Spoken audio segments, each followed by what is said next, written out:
Transcription 106, speed 120 words per minute, start.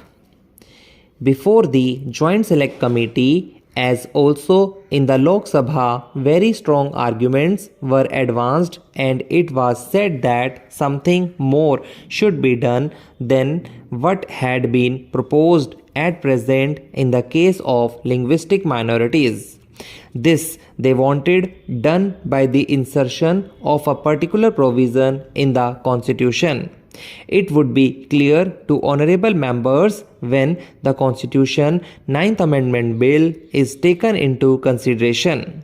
The States Reorganization Commission have also dealt with this question and have suggested that the minorities should not be allowed to develop a separatist tendency. They should not ask for a state within a state or something else incompatible with their citizenship of that particular state. Still, it is essential, especially where there are linguistic minorities, that some proper safeguards should be evolved. For that purpose, certain provisions have to be included in the Constitution.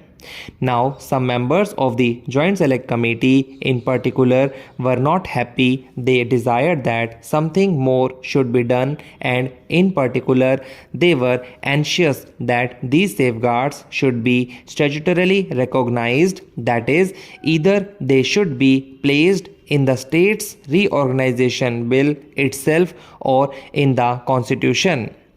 That question was considered by the Home Ministry, and we have already sent out to the various state governments a circular, a copy of which was placed before the Joint Select Committee. This circular has been published along with the report of the Joint Select Committee.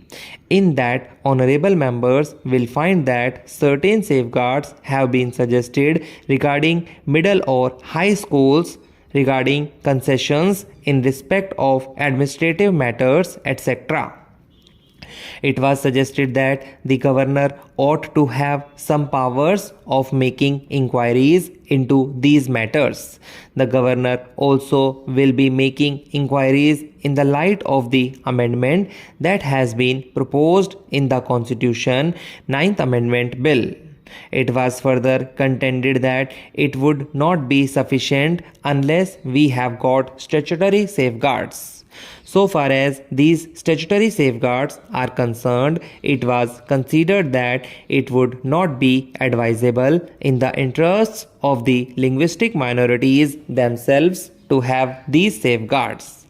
What is most important is that though certain rights have to be safeguarded to the minorities, they have to develop a sense of oneness and harmony with the rest of the population, and the rest of the population also should not believe that these people have got separatist tendencies. If certain statutory safeguards were introduced, it was felt that they would lead rather to the worsening of the good relations between the linguistic minorities and others than to any improvement.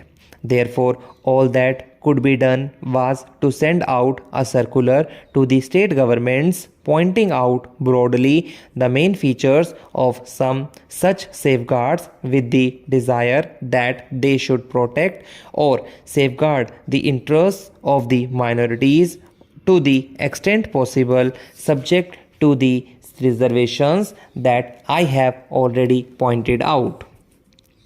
It was also suggested that just as we have in the case of the scheduled castes and the tribes, a commissioner appointed by the government who goes to the various states, finds out the position and then makes a recommendation or a report which is considered by the government of India, the state governments and others, there ought to be a separate officer for the purpose of finding out the position so far as the linguistic minorities are concerned. On behalf of the government, an assurance was given that this question would be duly considered by the government of India, and if they find that the appointment of such an officer would be useful to the interests of the linguistic minorities, then such an officer would be appointed.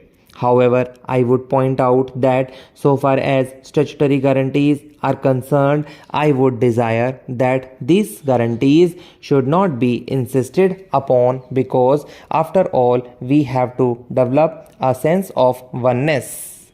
In any state and every state there are bound to be linguistic minorities, and their attempt ought to be completely harmonize themselves with the majority community.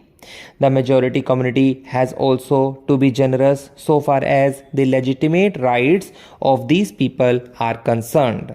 So, this process of mental approach towards each other would perhaps be halted or at least adversely affected if such guarantees are given.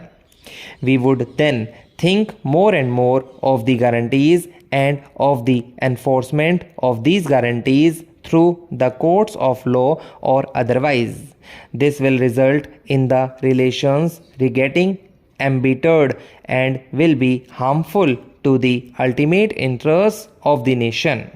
This is what might be found to a certain extent in the State Reorganization Bill. This question will be considered at a greater length when the Constitution 9th Amendment Bill comes before the House for consideration. So far as the services are concerned, some attempts have been made to lay down the general principles. There are only two All India services, namely the IAS and the IPS. There are the only two All India services, and what has been decided is that there would be fresh cadres so far as the new states are concerned, and officers would be transferred from one cadre to another after taking all the relevant circumstances into account, example, the requirements of the states and also the work that these officers had carried on. That process would be completed after the work is started. The work has to go on and the process would be complete as early as possible. So far as the state services are concerned, certain principles have been laid down.